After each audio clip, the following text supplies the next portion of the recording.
Good morning, everybody. We're going to start with a brief opening statement from Coach, then we'll turn it over to you guys for questions. Because of the setup today, we don't have a question mic. Just raise your hand. I'll call on you and just speak loudly so we can pick it up if we can.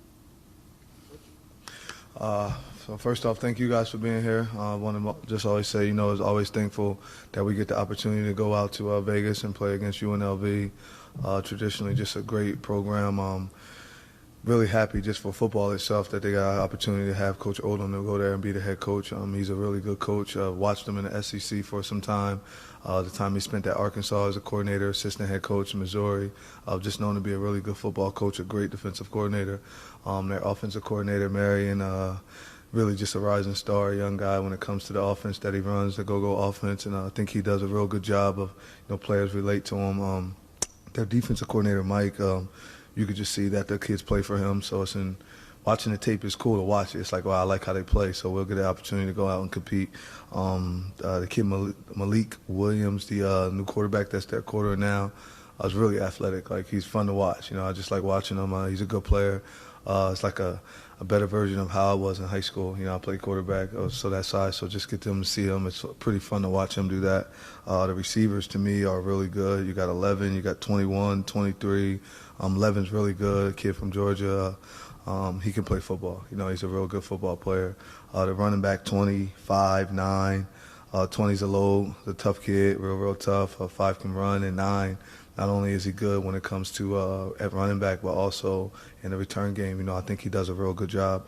On the defensive side of the ball, I think their secondary, they're ball hawks. I like 7 a lot.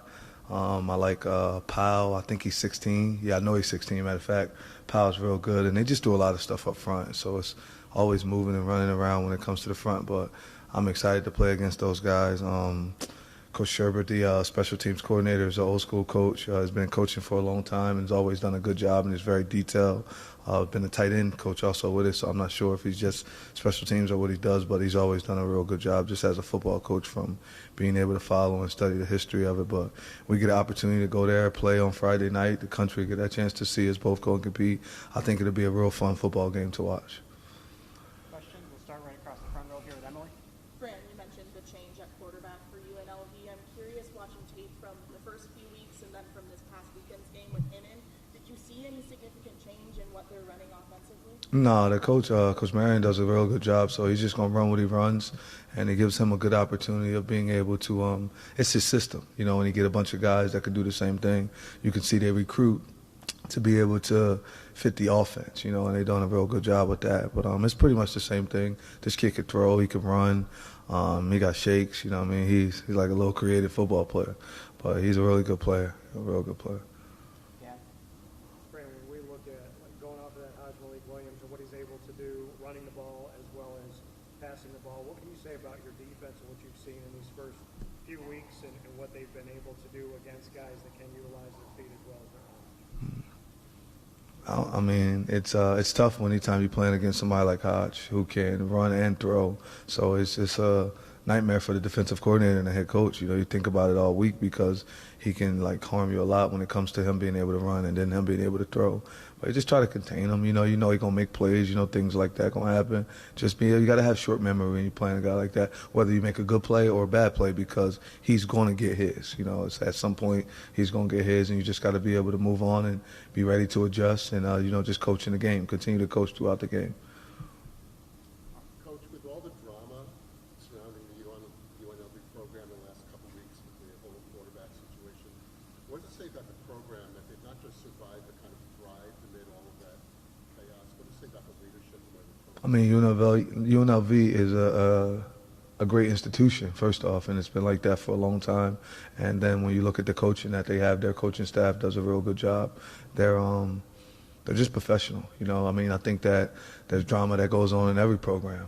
Theirs just got out to the public, and they just handle it. Obviously, they just stick to the script. They went to coach football. Those kids went to play football. They play for each other. You can see they're a close football team. Fran, David Wolleball was able to play a little bit for you after not being on the field for a long time. How do you think he did? He did pretty good. I think he played 11 or 12 plays. He only had 2 plays that we would rather him do again, but I think he was 9 or 11 or might be 10 or 12. So, he was good. He graded out pretty well. He's a good football player. And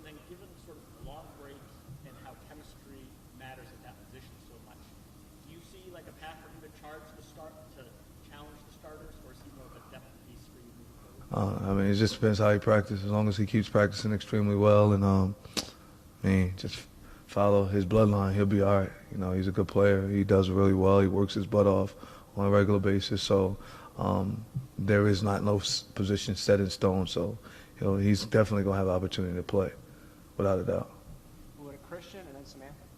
Greg, you mentioned special teams. With the amount of special team mistakes that people have seen over the past couple of weeks, what is your message to that special teams unit for a practice this weekend going forward? We just got to keep getting better. Yeah. Keep getting better. Lock in on the details and keep getting better. I mean, what do you think the message should be? But like, also in the similar vein, like, is there like a specific lesson or like belief that you need to like install in that unit in order to maybe remove some of those mistakes? No, it just depends on what unit you're talking about. Like when you ask me a question, are you asking overall for the entire special teams, or are you looking at one specific unit? Because there's like a lot of different units. You got field goal block, punt, PBR, kickoff, KOR. So I would need to know which one. But in every one, we sit down and we go through it all, and we try to put the best players in them all, and we just want to make sure that we give our players the opportunity of going out to be able to win on special teams. You know, special teams is a unit that we want to help us and not harm us. Samantha? Hey, Coach. Thank you again for being on the meetings. I want to know with former UNLV quarterback and with the NIL situation that happened there, what would you tell your players who are interested in future NIL deals to ensure that something like that doesn't happen? I mean, I just talk to them all the time. So those are things that, you know, I think that was like I don't even know. I didn't read on anything. I just heard he wasn't playing. I was like, oh, it's a shame, you know, for whatever it was for both sides. And then I watched him play, and I seen they just kept it moving. So, you know, I don't really have much to say, but I just tell my players, come tell me, like, come talk to me. You know, that's the one thing that we always do. You talk to me, and then we see what's the best fit for you, because there's different reasons why players need NIL. Some because they're helping, you know, family back home. Some they just want to make sure that they secure their future.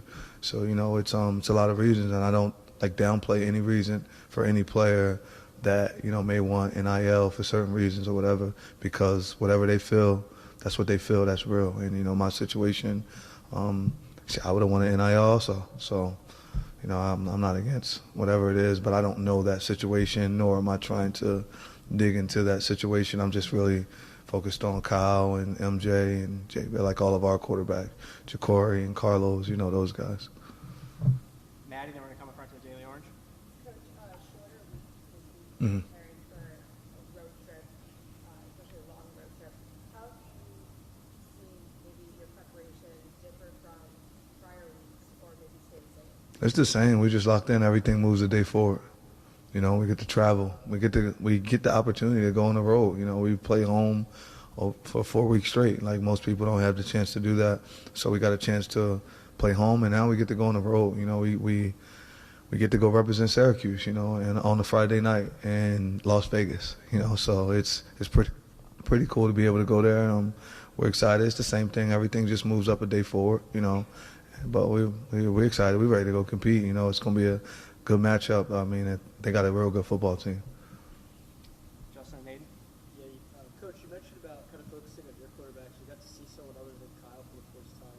Just what did you see from Michael Johnson Jr. from your perspective and his ability to just make plays? I think he was like nervous. It was his first time playing real quarterback in college, because I seen him do it in practice against guys that were really talented. So I think it was his first time getting to really play quarterback. Every other time, if you go back and watch him at his previous school, he got in and ran the option. You know, Wildcat, not option. He got in and ran Wildcat, and he was able to score.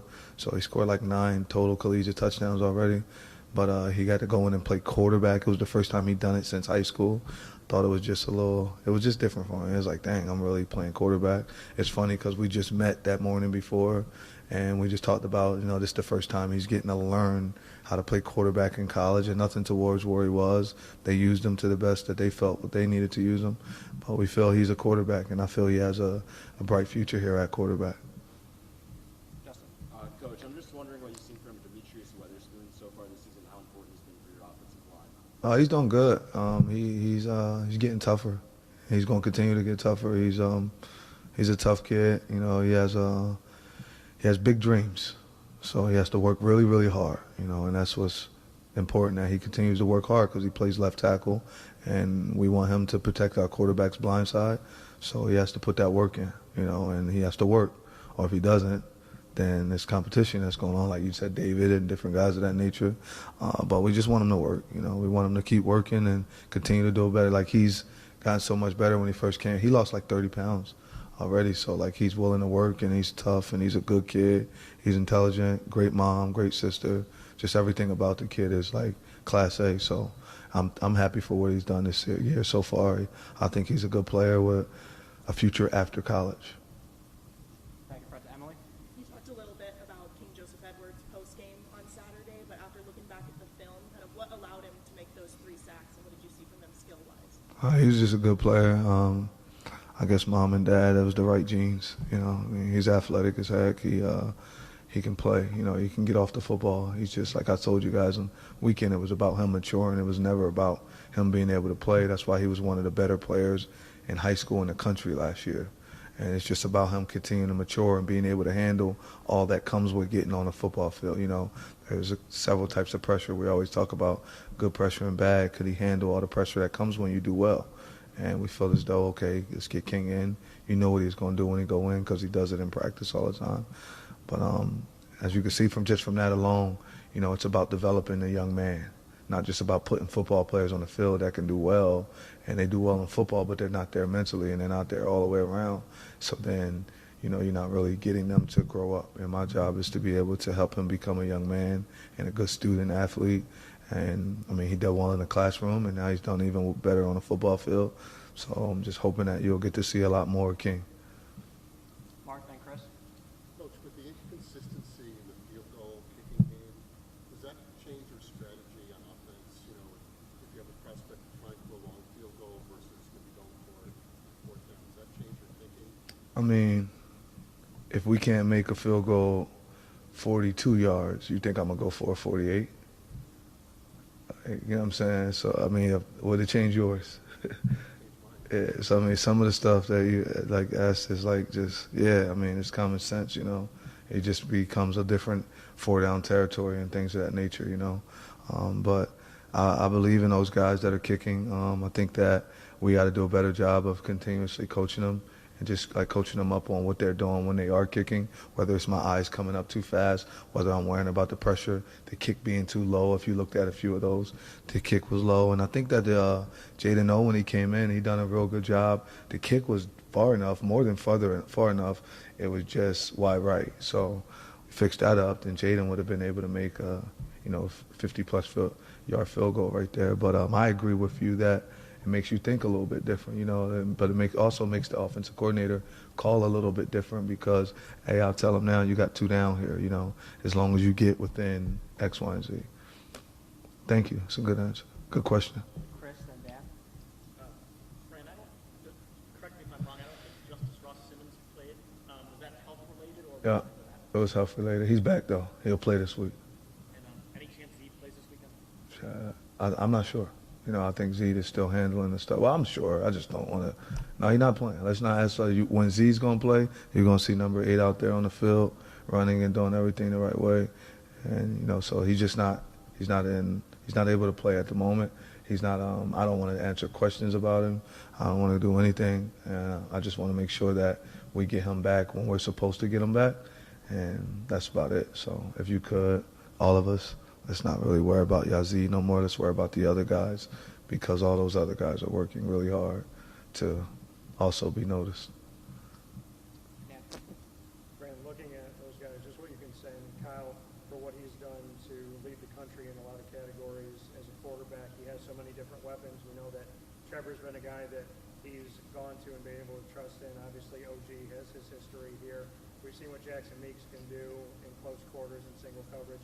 What are you taking away from the receiving core and the plethora of options that not only does Kyle have, but that he uses? I think it shows you that if I was a recruit with the offense and what we do, that I would come here because you'll be able to get the football It also shows you that you can also run, because it's what the defense gives, and Kyle's extremely intelligent when it comes to the RPO game. You guys will look at it and see that it was like 50 passes, but it's RPO. So if he sees something coming down, he's able to pull and just throw off of that. So, a lot of those times it's supposed to be runs, but because of what they show us and what they give, he's smart enough to be able to pull it and go. And I think it shows you that Coach Nuns does a really good job. And him and Kyle are just clicking. Everything works, and Kyle doesn't care who's at what position. He's going to get the ball to that guy, whoever you may be. So make sure you know the plays if you're a young guy and you come in here to play, because you'll get a chance to play, and our quarterbacks will get you the football. With WAER, then Samantha. Coach, obviously an incredible day for Jackson East this weekend. Can you speak on the development you've seen from him since he's got here and how great it was to see him shine out there? I don't want to take anything away from Coach Ross at all. He's done an amazing job, him and Coach Maddox. But that's kind of like who he was when he was at Georgia. He worked the same way. Most of that goes to Kirby Smart and the staff that we had there at Georgia. He worked that same way. It's just it was different players at different times. So he's the same guy, just working really hard. He just got an opportunity now, and it's not like he was, most of the time why I had to leave because this didn't happen. There were just different players there doing different things at different times, and coming here was just a fit for him at the moment. But he's been developed like that. That's how we practiced when I was at Georgia. You practice extremely hard, so I got to see it in practice, and I knew, okay, this kid will be able to play and come here and be able to help us, because practice was harder than the game. So, and he was able to make plays in practice at times. Samantha. Coach, I saw that over the weekend there was a big documentary style film that was released about you by something called Can Can. I know you're a busy guy, but I was just curious if you watched it, and if so, how you thought it represented the story. I didn't watch it. I haven't had time because, after the game, I was with my daughter, and then I was worrying about watching Georgia and Bama. And then I was up watching UNLV again, and I haven't had time to watch it, maybe on a plane or something like that. But I'm pretty sure they did a good job. It's I don't really like watching myself.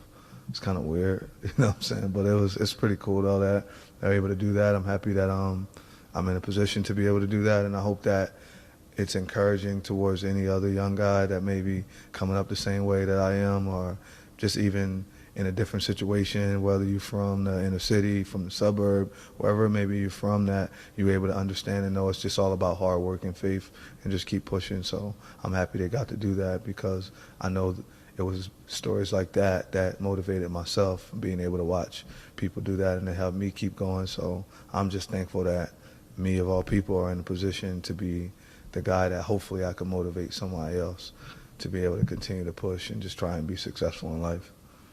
Last two for Coach. We'll go to Christian, then finish with Emily. Fran, we've seen Kyle before target Darryl Gill a couple more times in the past couple of weeks.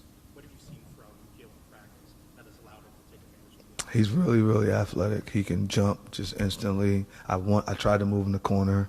He complained, almost cried, didn't want to do it. I wanted him to come play corner for me. He's just a real good athlete. Really, he's a real good athlete, man. And he's athletic, and he's getting tougher and tougher when it comes to blocking in the run game. And he's just becoming more reliable, I think and he's available. The best ability is availability. He's available, and he's able to play, so you can see his talent. And I think he's going to only continue to get better and better as long as he continues to pack on them pounds, continue to get bigger, and it'll help us a lot. And last question, Emily. Noticed Marlo doesn't have his boot on anymore. Is he back to practicing this week or anytime soon? It's a secret. He's not bad. We said 6 weeks, so it's not 6 weeks yet, but he's working hard. He's doing a good job. He's been running already in the water. He'll be running on flatland soon, I think today or tomorrow or something like that. But he's working his butt off. He's leading right now. Challenged him yesterday to lead even more than he's doing. But he's working extremely hard. He is one thing we mess with him about. He got these fat sneakers that look really bad because they feel good on his feet. So he already got the onk sneakers, we call them. He got old man sneakers right now. But he's doing a real good job. All right, thanks, everybody. Georgia game? Yeah, it was the whole time. Like I tell everybody, I knew they don't flinch. That's Kirby Smart. So it's just things didn't go the right way, but you'll see him in the SEC championship. So it's harder to win a SEC championship than it is a natty. So after they win the SEC championship, then you'll see what he does after that. But Kirby the GOAT, so we'll see how it goes.